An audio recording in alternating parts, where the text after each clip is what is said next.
Assalamualaikum warahmatullahi wabarakatuh. Alhamdulillahi rabbil alamin. Alhamdulillahilladzi arsala rasulahu bil huda wa dinil haqqi lidhhirahu 'alad dini kulli wa kafa billahi syahida. Asyhadu an la ilaha illallah wa anna Muhammadan abduhu wa rasuluh. Allahumma shalli wa sallim wa barik ala Muhammad wa ala alihi wa sahbihi ajmain, amma ba'du. Saudaraku, alhamdulillah kita bertemu kembali pada suasana 11 ya Ramadan. Alhamdulillah ya, sepertiga bulan kita telah lalui. Kita memasuki sepertiga dalam periode yang kedua. Saudaraku, kemarin kita sudah sampaikan bagaimana membangun Islam dengan tahapan-tahapan melalui rukun Islam, syahadat, salat, zakat, puasa, dan haji. Kemarin kita sudah menjelaskan berkaitan dengan persiapan salat dalam rukun Islam yang kedua, yaitu mengenai wudu. Wudu sebagai satu syariat dalam pelaksanaan salat. Sehingga kita tahu hakikat wudu, salah satunya bagaimana kita punya wajah kita yang benar. Mata kita bagaimana, telinga kita bagaimana, pikiran kita bagaimana, yang positif. Nah, itulah ya daripada hakikat wudu. Setelah syariat yang kita laksanakan, kita pahami betul hakikatnya, sehingga ketika kita maju ke dalam persoalan mau menghadap Allah dengan menegakkan sholat, kita sudah bersih semuanya ya, bersih lahir dan batin, muka bersih, tangan bersih, kaki bersih, mentalitas dari gerakan badan kita pun harus bersih ya, sehingga nanti setelah sholat pun harus kembali seperti posisi di mana kita saat berwudu. Manfaat wudu diantaranya kita akan menghapuskan dosa-dosa kita yang telah kita perbuatkan, dosa-dosa kecil ya, dosa-dosa yang dilakukan oleh tangan kita, dosa-dosa yang dilakukan oleh mulut dan mata kita, pikiran kita, dan semuanya. Nah, mari kita melangkah kepada sholat sebagai satu tiang agama. Nah, yang meninggalkannya berarti merobohkan agama ya. Saudaraku, ya, ketika kita sholat menghadap kiblat, jelas menghadap kiblat. Nah, begitu kita konsentrasi, ya, ada yang pakai usolli, ada yang pakai tidak, mangga itu sesuai dengan pemahamannya masing-masing ya. Yang jelas ya, usolli itu tidak, ucapannya tidak dalam bagian rukun sholat. Yang rukun sholat itu ya niat yang di dalam hati, yang kemudian ya rukun itu karena sholat itu diawali dari takbir, dan takbir itu ada bacaan wajib. Jadi kalau usul itu boleh-boleh saja, sebelum takbir usolli boleh saja ya, silakan saja kalau memang itu dianggap baik oleh yang melaksanakannya. Tapi ya, sholat itu definisinya dari mulai takbir sampai salam, itulah sholat yang diawali hatinya kita gerenat niat. Nah, inilah yang disebut niat. Niat itu adalah sesuatu apa yang kita ada dalam hati, kemudian kita wujudkan dalam sebuah lisan ya, hatinya mengucapkan ya, hatinya meyakinkan, meniatkan, lisannya menyatakan Allahu Akbar. Nah, inilah kalimat Allahu Akbar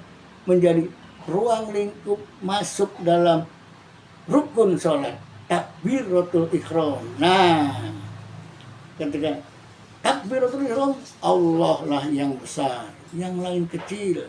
Maka kita jangan membesarkan urusan dunia, urusan pekerjaan, urusan keluarga, urusan jabatan, urusan apapun, semuanya kecil. Hanya Allah yang besar, hanya Allah yang maha kuasa.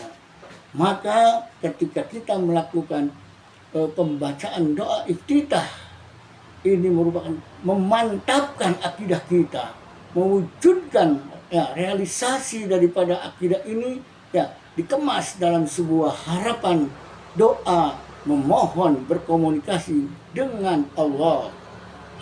Coba bayangkan ya, apa yang kita ucapkan dalam doa kita ya, wajjahtu wajhiya lilladzi fataras samawati wal arda hanifan musliman wa ma ana minal musyrikin.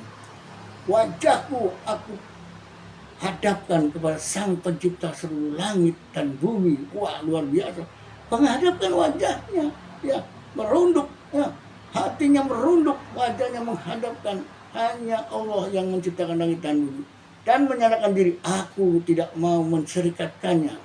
Artinya di sini akidah, syahadat diwujudkan dalam sebuah harapan doa. Aku nggak mau bermusyrik ria, aku tidak melakukan kemusyrikan. Nah, di sini sesuatu hal yang luar biasa. Mengawali sholat itu dengan bersihkan akidah. Ya, menyatakan diri dengan ikrar bahwa Allah itu tidak diserikatkan dengan yang lain. Wah, luar biasa. Lanjutannya coba. Bagaimana kita? Ya. Inna sholati wa nusuki wa mahyaya wa mamati lillahi rabbil alamin. Jadi hidup dan mati, dari mulai kita hidup sampai kita mati, ya, hanya untuk mengabdikan diri kepada Allah Sang Pencipta alam semesta ini. Jadi tidak ada ruang lingkup kehidupan kita melakukan penyelewengan, pendosaan, melakukan kemaksiatan.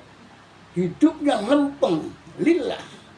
Jadi kalau ada sedikit-sedikit kita menyimpang, istighfar supaya kita jangan menyimpang jauh. Wah, luar biasa ya. Jadi dari mulai hidup sampai mati, peribadatan kita semuanya itu, apa yang kita kerjakan, apa yang kita lakukan, kehidupan dari mulai bangun tidur sampai tidur kembali, bernilaikan ibadahnya hanya taat kepada Allah. Nah, di sini saudaraku ada wujudan pernyataan la syarika lahu wa bidzalika umirtu wa ana minal muslimin. Ya. Satu pernyataan tidak bisa menceritakan yang lain. Aku demikian itu diperintahkan oleh Allah. Wa bidzalika umirtu, terperintah aku ini, diperintah aku ini oleh Allah. Ya, sebagai seorang muslim. Jadi kualitas keislamannya itu menjadi sebuah ikrar, ya, ikrar menunjukkan janji yang kuat, tekad tidak mau bermusyrik ria, tapi kita akan menjadikan diri kita berperilaku islami, tidak melakukan kegiatan-kegiatan maksiat, kegiatan-kegiatan yang kemudian juga tidak bersumberkan dari tatanan ajaran Islam, yaitu Al-Quran dan sunnah Rasul dan sunnah para sahabat, yang sehingga kita ini menjadikan sebagai satu aktivitas ritual pengabdian ibadah kepada Allah. Ini baru sekitar doa iftitah. Ya, mungkin ada doa iftitah yang lain, mangga silakan dimaknai dengan semangat bagaimana menegakkan sholat sebagai satu alternatif bagaimana merubah diri menjadi orang yang beriman, ya, meningkat kualitas imannya. Mi'rajul mu'minin, as-sholatu mi'rajul mu'minin. Demikian saudaraku, ya, mudah-mudahan apa yang bisa saya sampaikan pada kesempatan ini. Kita berlanjut untuk hari esok, ya. Mari kita bertasyahud. Asyhadu alla ilaha illallah, astagfirullah, nas'alukal jannata wa na'udzubika minan nar. Allahumma innaka afuwun tuhibbul afwa fa'fu anna ya karim. Ya Allah, Engkau Maha Pengampun. Engkau suka kepada orang yang minta ampun. Oleh karena itu ya Allah, ampuni kami, ampuni ayah bunda kami, ampuni keluarga kami, anak cucu keluarga besar kami semuanya ya Allah, dan rekan-rekan sahabat teman seperjuangan, para syuhada, para pejuang, demikian guru-guru kami ya Allah. Dan lebih-lebih kami berharap agar Engkau ya Allah mengampuni para pemimpin kami yang telah jauh dari hidayah-Mu. Berikan mereka hidayah ya Allah, agar mereka bisa mengurus negeri ini menjadi negeri yang baldatun thayyibatun wa rabbun ghafur, negeri yang penuh dengan kesejahteraan buat rakyatnya. Demikian kurang lebihnya. Assalamualaikum warahmatullahi wabarakatuh.